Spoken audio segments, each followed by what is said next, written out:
ખેડૂત મિત્રો, વૈશ્વિક અને સ્થાનિક કપાસ અને રૂ બજારમાં તોફાની તેજીનો વંટોળ જાણે ચડ્યો હોય તેવો માહોલ છે તે ઉછાળાને જોતા સ્પષ્ટ રીતે આપણને જોવા મળી રહ્યો છે. ખેડૂત મિત્રો, ગઈકાલે એનસીડેક્સ ઉપરના કપાસિયા ખોળના વાયદા અને હાજર બજારમાં તેમજ કપાસિયા વોશ અને રૂમાં જોરદાર ઉછાળો જોવા મળ્યો હતો.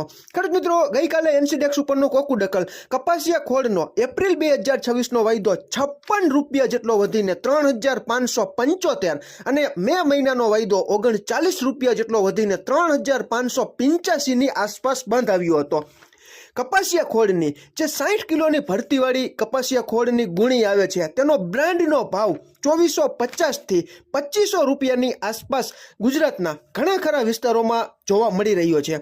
ખેડૂત મિત્રો, રૂના ભાવમાં પણ 250 રૂપિયા જેટલો વધારો થઈને 56,300 અને 56,500 અને ક્યાંક 56,600 જેટલો ભાવ રૂની ગાંસડીનો આપણને જોવા મળી રહ્યો છે.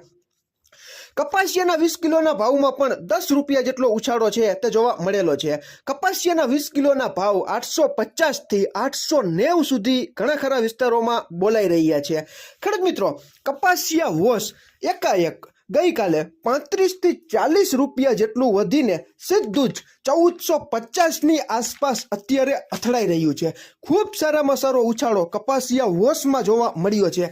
હવે આના કારણો આપણે સમજીએ કે કપાસિયા વોશ એકાએક શા માટે વધ્યું અને કપાસિયા ખોળના વાયદા શા માટે એકાએક વધી રહ્યા છે. તો આનું મુખ્ય કારણ હોય તો વૈશ્વિક હલચલમાં આપણે જોઈએ તો ગઈકાલે ન્યુયોર્ક કોટન વાયદો મે 2026નો 0.05 જેટલો વધીને 69.46 સેન્ટની આસપાસ બંધ આવ્યો છે, જે સમગ્ર કપાસ પકવતા દેશોમાં ખૂબ સારામાં સારો ઉછાળો કપાસ બજારમાં ન્યુયોર્ક કોટન વાયદાને લીધે જોવા મળી રહ્યો છે. અને બીજું કે અત્યારે એવું પણ સાંભળવા મળી રહ્યું છે કે રશિયાએ સનફ્લાવર ઓઇલ, કારણ કે રશિયા દેશ છે તે સૂરજમુખીના તેલનો મોટો એક્સપોર્ટર છે, મોટો નિકાસકાર દેશ છે.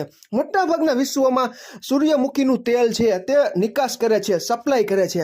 હવે રશિયાએ સનફ્લાવર ઓઇલ જે સૂરજમુખીનું તેલ છે તેની નિકાસ ડ્યુટી છે તેમાં અંદાજે 60% જેટલો વધારો ઝીંક્યો છે.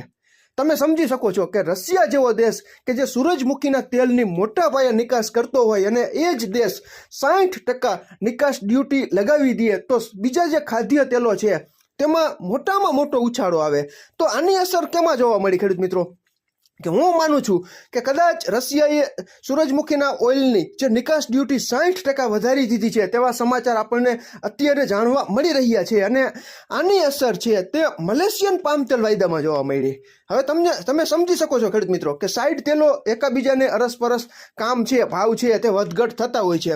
એટલે મલેશિયન પામ તેલ જે વાયદો છે તેમાં 2 જ દિવસમાં 135 રિંગીટ જેટલો ઉછળીને બંધ આવ્યો છે.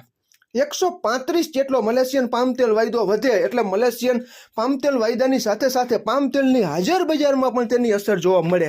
અને આની અસર જ કપાસિયા વોશમાં જોવા મળી કે જે સીધું જ 35 થી 40 રૂપિયા જેટલું વધીને 1450 ની આસપાસ કપાસિયા વોશ છે તે અત્યારે અથડાઈ રહ્યું છે.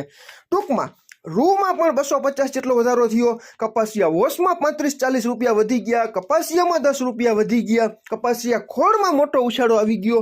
આ બધી જ અસર કપાસ બજાર ઉપર થશે. અત્યારે રજાનો માહોલ છે એટલે આપણને ભાવ નથી જાણવા મળતા, પણ અમુક જગ્યાએ 1600 અને 1600 ની ઉપરની સપાટીએ ગુજરાતના ગામડે બેઠા કપાસના 20 કિલોના ઊંચામાં ઊંચા ભાવ બોલાઈ રહ્યા છે તેવી માહિતી છે તે આપણને સાંભળવા મળી રહી છે. ગુજરાતમાં ખેડૂત મિત્રો આપણને ખબર જ હતી કે માવઠું થયું, બગાડ થયો એટલે ધારણા કરતાં ઉત્પાદન કદાચ ઓછું આવશે અને સ્ટોકિસ્ટો આ ચાલ છે તે કદાચ સમજતા હોય, કારણ કે રોકાણકારો છે તે સ્થાનિક અને વૈશ્વિક કપાસ બજારનો અભ્યાસ કરતા હોય. સમગ્ર વિશ્વમાં ઉત્પાદનમાં ઘટાડો થાય તેવી પણ શક્યતાઓ અત્યારે સેવાઈ રહી છે.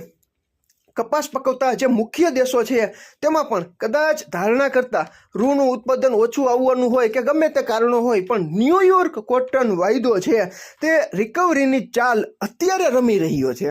આવનારા સમયમાં શું થશે તેની કલ્પના આપણી પાસે નથી અને આપણે લગાવી પણ નથી શકતા, કારણ કે બજાર અને મોતનું કંઈ નિશ્ચિત નથી હોતું.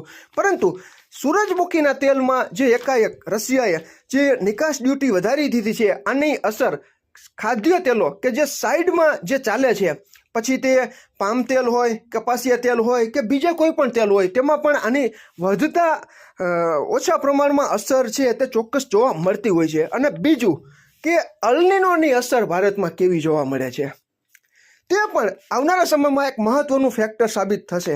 કારણ કે ચોમાસું લેટ થાય ઘણી વખત તો વાવેતર છે તે પણ લેટ થાય, એટલે નવો પાક છે તે કદાચ ધારણા કરતાં મોડો આવી શકે છે. આ બધી અટકણો છે ખેડૂત મિત્રો. કુદરતી પરિબળ અને હવામાનની આપણી પાસે સચોટ માહિતી નથી હોતી. વાતાવરણમાં એકાએક પલટાઓ ઘણી વખત આવી જતા હોય છે, એટલે આપણે તેના વિશે કંઈ ન કહી શકીએ. પરંતુ મુખ્ય ફેક્ટર કપાસ બજારમાં આવી થાય તો ટેકાના ભાવનું છે.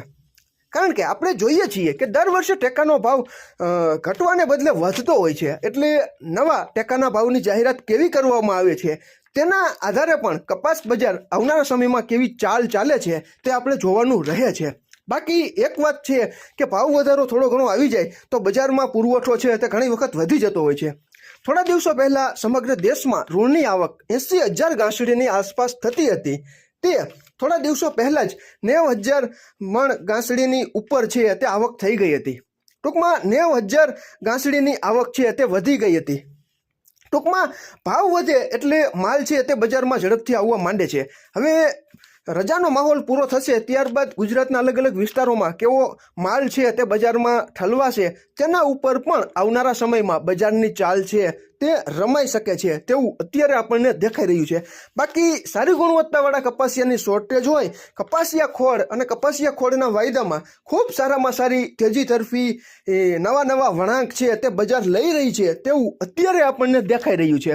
પછી ખેડૂત મિત્રો આ વાયદા બજાર છે ક્યાંકથી એકાએક મોટી અન્ય કારણોસર વેચવાલી આવી જાય અને કદાચ યુદ્ધ છે તેનું સમાધાન થઈ જાય તો વિદેશથી જે ખોળ આવે છે તે વધારે પ્રમાણમાં સસ્તા હોય અને ઠલવાય તો બજાર શું થશે તે આપણે નથી અત્યારે કહી શકતા. પરંતુ અત્યારે વૈશ્વિક લેવલે અસ્થિરતાનો માહોલ હોય, આપણી કપાસ બજાર પણ ધીમે ધીમે તેજીના મૂળમાં પકડાતી હોય તેવું અત્યારે આપણને લાગી રહ્યું છે. ટૂંકમાં જે ખેડૂત મિત્રો પાસે કપાસ છે તેવા ખેડૂત મિત્રોને કપાસ રાખવો કે વેચી નાખવો તેનો સંપૂર્ણ નિર્ણય કપાસની સ્થાનિક બજાર અને વૈશ્વિક કપાસ બજારનો અભ્યાસ કરીને ખેડૂત મિત્રો તમારા ખુદના આર્થિક જોખમ સહન કરવાની શક્તિને ધ્યાનમાં રાખીને તમારે તમારો પોતાનો કપાસ રાખવો કે વેચી નાખવો તેનો સંપૂર્ણ નિર્ણય સંપૂર્ણ તમારા ખુદના ભરોસે તમે લઈ શકો છો.